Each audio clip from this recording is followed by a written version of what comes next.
Give me the green light.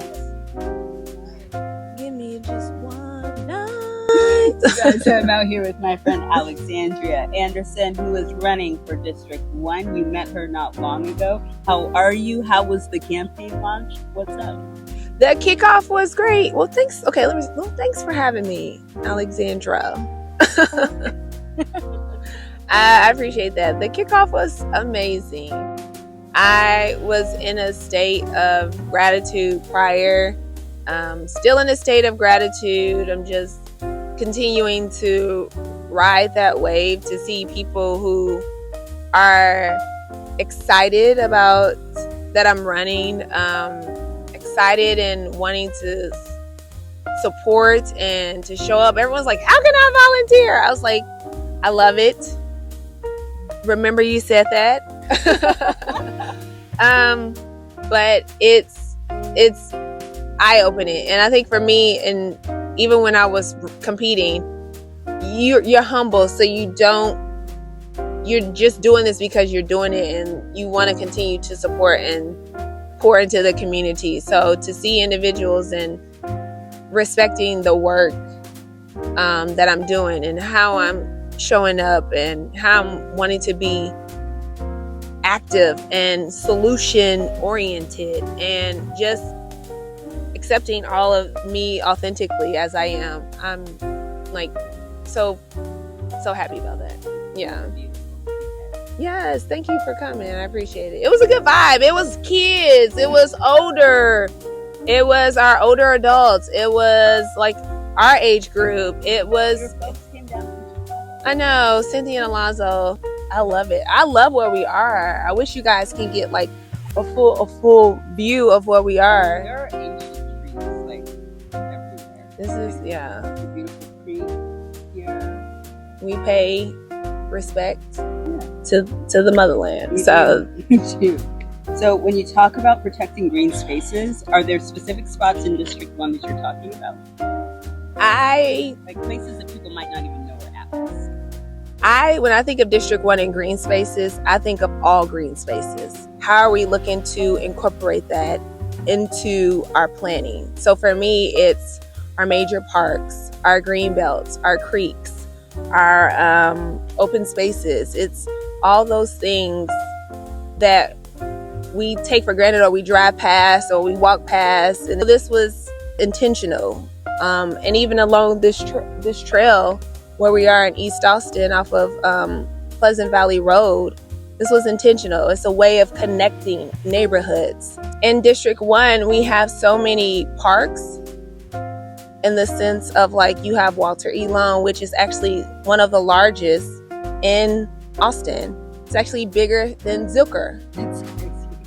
It's almost 3,700 acres. That's incredible. Yeah, and out there you have like the Barrera Indian grass. You have the Decker Lane Prairie Preserve. You have Red Bluff Preserve. It became that because of three brothers here located in East Austin, Rosewood area. They live here, and it was just them getting together and wanting to preserve that great space. You can actually get to Red Bluff Preserve off of Springdale if you go into the neighborhood off of Ledesma.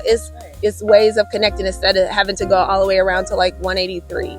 So we have these beautiful spaces essentially somewhat in our backyard, not everywhere in District 1. Now that's the concern, that is the issue. It's like, how can we have in less than a 10-minute walking distance green space where people live in this district? That's ideal, isn't it? It is ideal. That's mental health, emotional health. That helps with combating asthma. I know the zip code that I live in has one of the, if I'm not mistaken, one of the highest levels rate for asthma. You think about like, if you, and I don't know if you've done this, and I want to say, is it on the city's website or state, or is it city or county, where you can, oh, the birds, hey friend, where you can go and look up like the longevity, like what is the average age that someone lives in this zip code, and it's mind-boggling climate sustainability, environmental issues are health issues. And they go hand in hand. Right. And these are public issues. This is everybody's issue. This is everybody's issue. It's not even if you don't live in District 1. Right. If you come over here to frequent the bars or the restaurants, or you come for the trails, or you have friends that live over here, this should be a concern of yours as well. Right. So Austin's been hitting really wild heat records lately. Yeah. And what is preparing District 1 for the long haul actually look like on a neighborhood level? On a neighborhood level, it's something that cannot be abstract. It has to be something that's block by block. It has to be intentional. How are we looking to grow, incorporate the city? You have a lot of our green spaces that run from like D4 to D1 to D3. And so preparing that for the long haul is one, shade where people can actually walk. Think about us walking along this trail. We got so hot. There are spots where you have like no shade. We live in Texas. We live in Austin. It's shown that we're just going to get hotter, and not like the block is hot, but like literally the block is hot. So it's like shade, prioritizing like where we can put those shades. I was on my way here and I saw two students at 12th and Springdale sitting at a bus stop with no shade. And so it's shaded, prioritizing shade at bus stops. It's prioritizing shade along walkways and routes and trails and sidewalks. What other ways are cities, or in the US or even globally, how are they looking to incorporate that? I was able to get solar panels on my house, and that was important to me because one, it helps the environment. Two, it helps with your electrical bill. Like, again, we live in Texas, so it's being able to help cut down as best as I can on my electrical bill, and it's being able to just push that back out. So everyone doesn't have the privilege to have a roof over their head. Right. So it's like the city is doing a good job of that. It's using our libraries, our rec centers as cooling centers, places where individuals can come and just sit down, get in some AC, grab some water. I think that's another way that we can do it. I'm trying to think of so much. That's a great idea. What? Yeah, to get together to cool off in the rec centers? Well, yes. Can I walk, and I'm even thinking about where I live, can I walk 10 minutes in July up 12th Street without passing it? And let me tell you something. I've done that many a times. I've walked from I-35 to my house, and it takes me like 45 to 55 minutes, depending on how fast I'm walking, what podcast I'm listening to. But it's limited shade, but it's hot. Wow, that's really saying something. You're an elite athlete. And for you to just be able to speak to that kind of discomfort means that it must be pretty bad. Girl, I trained in the summertime. I was one of those people, if we were not on the track and we had a break, I was underneath the bleachers or inside because it's hot. And we used to have to put water down on the track for our hands and our knees because it was just that hot. Wow. So imagine someone who is unhoused and what that feels like, having to be in that space. So it's ways that we're preparing the city, whether it's through sustainable products, is it through making sure the neighbors, especially those with low to middle income levels, their houses are secured for them to be able to keep the cool air in. I know there's a couple of different organizations that do like the fan drives, or you have the window units. I grew up with fans and window units. I did not have central air in Chicago. You just have to think of all of these areas when we're looking to plan, because we just have to. And I want to say a good portion of the district is low to middle income residents. Thank you. Yeah. Yeah, that's really incredible. I hope I touched on everything. It's so much. It's like so much that we can do, and it's just the intentionality behind it and preserving our green spaces, because it's going to help us in the long run, especially as our city grows. Yes, preserving them and having continued access for everybody. Yes, and that's huge. You have some areas in the district, like I was saying, that does not have green space, where you literally cannot walk. But we do have great parks in the district. It's just taking care of those parks, pouring into it, keeping those creek and green belts clean and clear. That's what I say. Our neighborhood association is adopting a part of the Tannehill Creek at Gibbons Park. Is that the MLK Neighborhood Association? Yes, the MLK Neighborhood Association.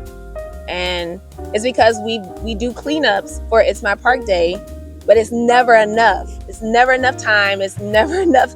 So it's like, okay, how can we do that? And understanding too how that water and everything flows. And there's so many species and birds and animals that their home is Gibbons Park, especially the more you go west and deeper into the back of the park. Yeah. I see them fly over my house. The egrets, yeah. Yeah.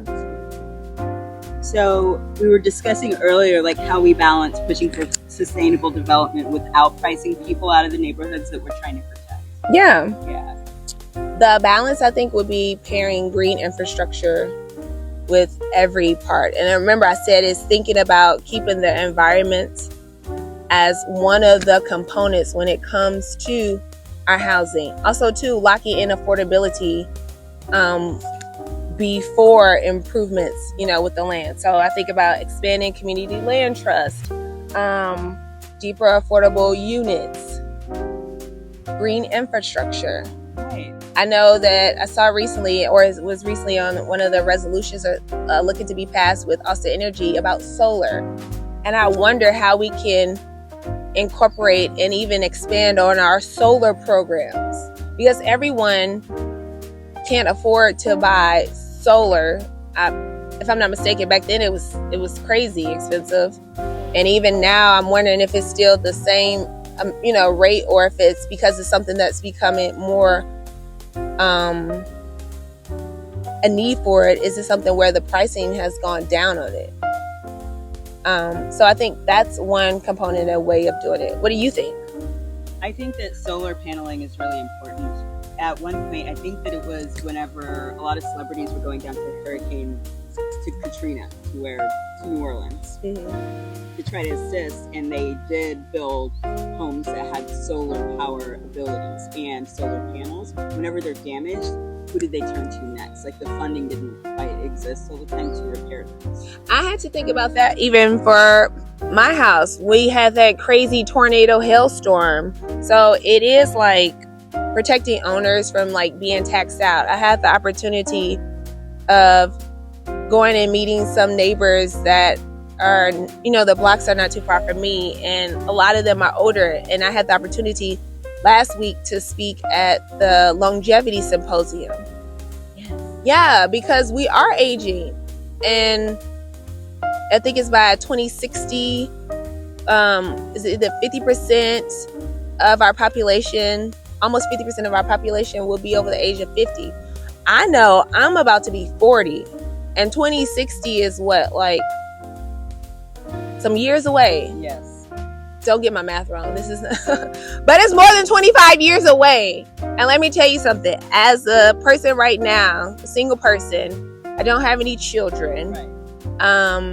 Not saying I won't. I'm, but it's thinking about that as a reality. Like, I don't want to be taxed out of my house. I want to be able to live and to be able to afford and stay in my home. So a lot of the neighbors, they have those concerns, especially our older neighbors, and even our younger neighbors. I had a neighbor call me yesterday and was coming to me for advice about her property taxes and how they're gone up, and how she's paying more, and her house is older and it's not as much square footage as a newer build. And it's just all these things. People want to stay where they're putting down roots and where they're being invested. So I think not having people not be taxed out of where they live is key. It's going to be crucial. And a lot of that too of what we're dealing with is coming from the state level down. So then it's like what is said at the state level, the city then has to navigate and be creative and innovative in how they are looking to move and set policy. And we talk about that with like the last time we was speaking about like what was happening with the SB 840 bill. So yeah, I just want people to respect the earth. This is the only one we have. This is the only one we have. Like, don't throw your garbage on the ground. Please pick it up, hold it. And again, incorporating that and having that be a part of every single policy that we're looking to pass, whether it's from transportation all the way up to housing, whether it's infrastructure, whether it's public safety, whether it's public health. Like, the environment should be a key component of that conversation. You're right. Whenever we think about something as ours, as a community, I feel like accountability is easier. Yeah. Yeah, it's up to everyone to take care of this. Yeah. And even now too, it's looking like what we are building, having it be sustainable. I know a lot of times, and I've gone to open houses. I love doing that with my dogs, walking through the neighborhood, going to open houses. Like, oh my gosh, this is cute. There's a community off of JJ Seabrook area. It's between MLK and Manor, and all the houses have solar panels on it. Yeah. And Austin has a great green community here of nonprofits. Hi, get it. Of nonprofits who have been advocating for decades. One that comes to mind that I truly respect is Poder. They have been navigating and advocating for things in East Austin for decades and putting in the work.